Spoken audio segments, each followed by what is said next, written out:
Hungary. We've never covered Hungary on this show, and it has a conservative, pro-family government, and I think because of this, it's been under frequent attack in Western media, here in North America and in Europe. Well, is that fair, I wonder?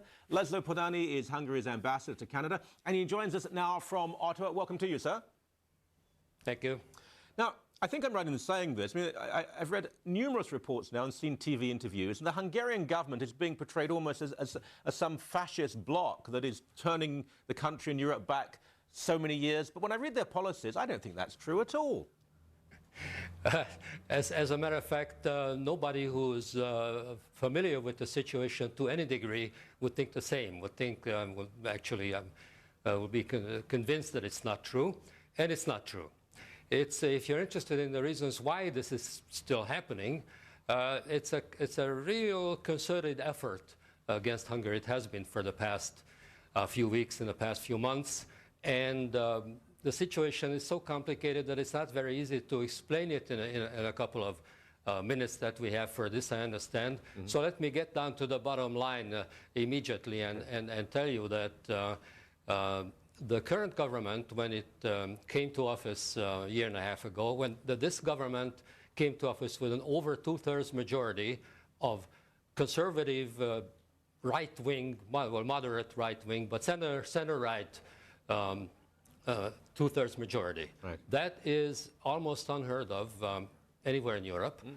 And political forces that are against anything conservative or right-wing, I have the feeling, the wording is mine, but I think they got a little scared that this sort of a thing might spread in Europe and elsewhere, perhaps. And true, the workings of this new government does hurt the interests of some people and some circles. It simply doesn't go without that.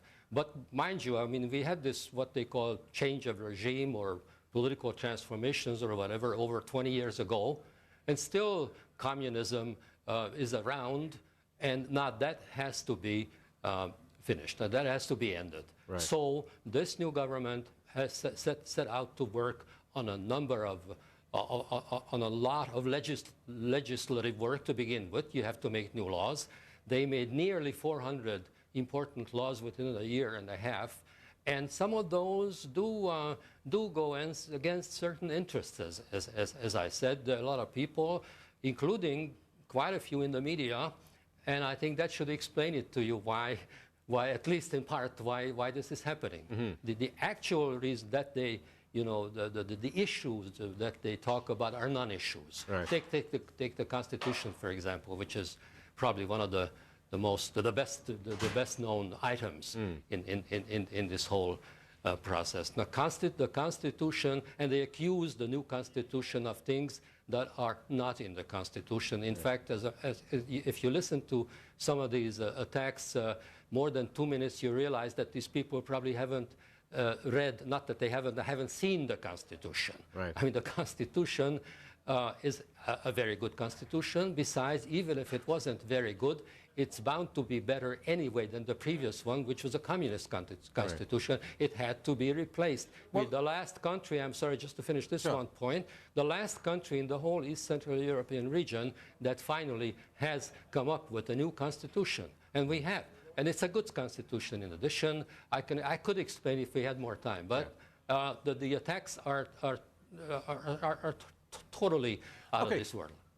So, I mean, two-thirds, as you say, is an extraordinary vote to get, and the conservatism of the government is not, I mean, maybe Thatcherite or Reaganite. I don't think it's really more extreme than that. But some have argued that there is still, unfortunately, a far right in Hungary.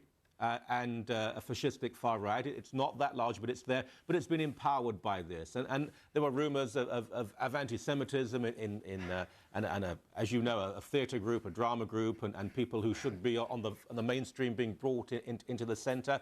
Any truth in that? Yeah, pardon me for laughing, but I mean, if you want to hear about anti-Semitism and far right and whatever, I could give you a long list of other European countries that you should go to rather than to Hungary. Mm-hmm. We have, every country has anti-Semitism, obviously, to some degree, but we are the one country where it's far, far less than, as I said, in a number of other European countries that I could give you the list. I'm not going to. But anyway, also for other, what was the other thing? Anti-Semitism. Well, just the far, I mean, the militant far right, which is there. I mean, there's still some idiots who dress up in uniform. No, it's not a militant far right.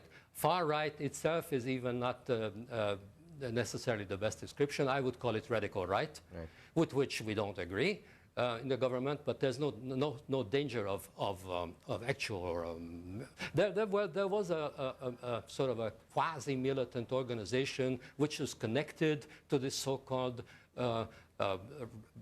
right-wing party, but those are, I mean, the connection is not even direct. And this is a parliamentary party, by the way, with members of which speak in parliament just like everyone else, and you don't have to agree with them, but you don't have to attack this particular small country for a reason like this, where you could, of course, they refrain from attacking much more important, bigger countries for the reason they know why. Yeah. I mean, it's not so difficult to attack us. Yes. That must be frustrating, though. I mean, and again, I think what you're saying is true. I mean, the reading I've done about this, I watched interviews and I thought, my God, this sounds pretty bad. And you read beneath the surface, but what's all this about? There's a handful of lunatics, but there's a handful of lunatics every country in the world, for goodness sake.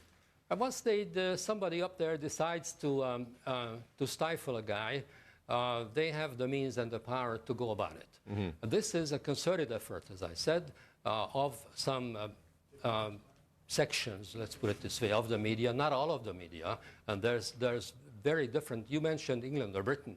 Now there's a paper in Scotland, for example, I think Scotland on Sunday is the title, which ran already 2 articles that I know of that praised this new Hungarian constitution as the best constitution there is in Europe, for example. Yeah. In other words, it's not all the media talking about, but this is it's a loud type of media. No, I understand. I understand. Now, I'm glad I had you here because, again, most people don't. We have a large Hungarian population, diaspora population in Canada, but there has been a lot of attacks, and I think it's important that this station in particular compensates for that. Sir, thank you so much for your time. I appreciate it.